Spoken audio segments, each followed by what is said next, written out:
According to the Drisha Viveka, the mind is observed, and I, the witness consciousness, am the observer.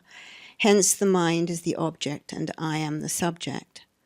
But without the mind, this knowledge of object and subject cannot take place. Does this mean that the mind is the subject and object at the same time? It contradicts the principle of observer and observed being separate as per Drisha Viveka. Okay. Manju, you have put the question very well. It's a good question. If you think seriously about these things, this question has to come. You know what the question consists of? Drisha Viveka says the observer and the observed are separate. Clearly, it works very well when you say, the first verse of the Drisha Viveka says, the world of forms is the observed and the eyes are the observer and they are separate. That's different. This is different. Clear enough. The eyes are the observed. You know, your eyes are open, closed, you need glasses, all these things you know. Who knows? The mind knows. And the eyes and the mind are separate. You are the mind watching the eyes. Clear enough. Then third stage. The mind is also the observed. You know when you are happy. You know the misery. You know that you understand. You know that you do not understand. You know that you can remember. You know that you cannot remember. All of the activities of the mind are clearly evident to something within you. So that something is the witness of the mind, and the mind is something separate from the witness. You are the witness of the mind, and through the mind, the witness of the body, and through the mind and the body, witness of the world. Okay, this is what the first verse says. Now here, a discerning person will say, hold on. Eyes are separate from the object, clear enough. Okay. One step back. Eyes are separate from the mind. Eyes are a different entity. Mind is a different entity. Clear enough. Because the mind observes the eyes. But the thoughts of the mind are evident to me. Isn't it the mind itself observing the mind? Why are you saying that there is a witness apart from the mind? Right? That's the question. It's an important question. If you actually understand the question, you are halfway towards enlightenment. And if you get the answer to the question, you are enlightened.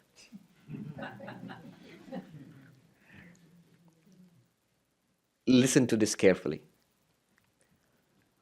The mind can observe the mind. Why? How? You see, what's the function of the mind? What's the function of the eyes? To see. What's the function of the ears? To hear. What's the function of the mind? To think. The eyes see. See what? Forms. The ears are used to hear. Hear what? Sounds. The mind is used to think. Think what? Think about anything. The mind can think about the world. It can think about you. It can think about this place. But the mind can also think about other thoughts. I am so unhappy. I am stewing in my own unhappiness. That unhappiness is where? In the mind. And when I reflect upon my unhappiness, mind is thinking about the unhappiness. The mind itself thinks about the unhappiness in the mind. So the one thought is thinking about another thought. Are you with me so far? This is called introspection. It's called introspection. And remember, it's a function, a capacity of the mind. It can think about the world outside. It can think about the mind itself. Mind can think about other parts of the mind. One thought thinking about one thought being about another. Thoughts are always about something.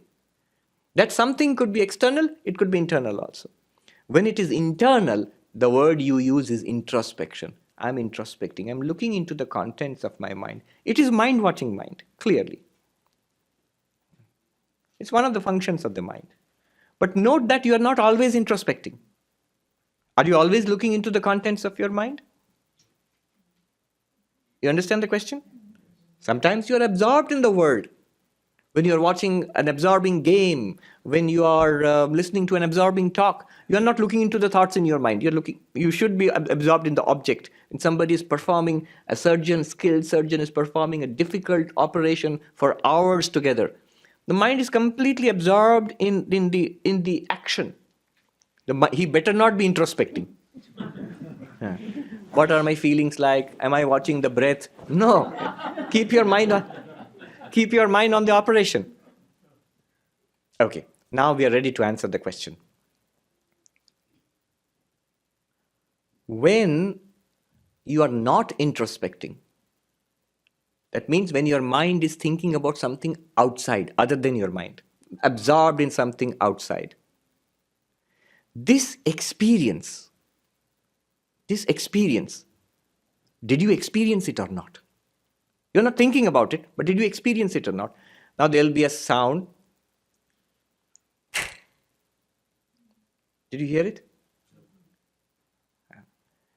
Now when you think that I heard it, you're getting a memory and thinking about it. But when you heard it directly, it was a direct conscious experience, right?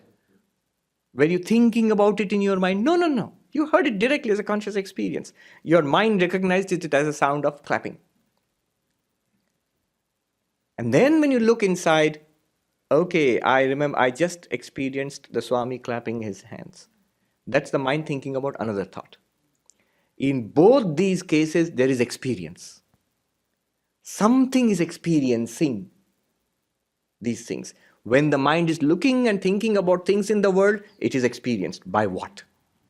When the mind is thinking about another thought, both of these are experienced. By what?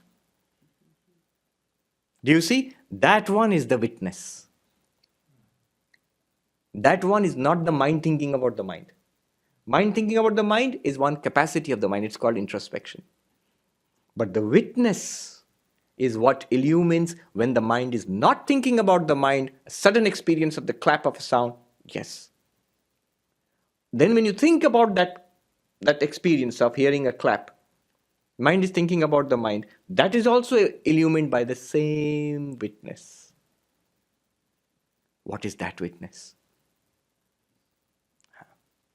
I hope that answers Manju's question. Yeah. That is not the mind.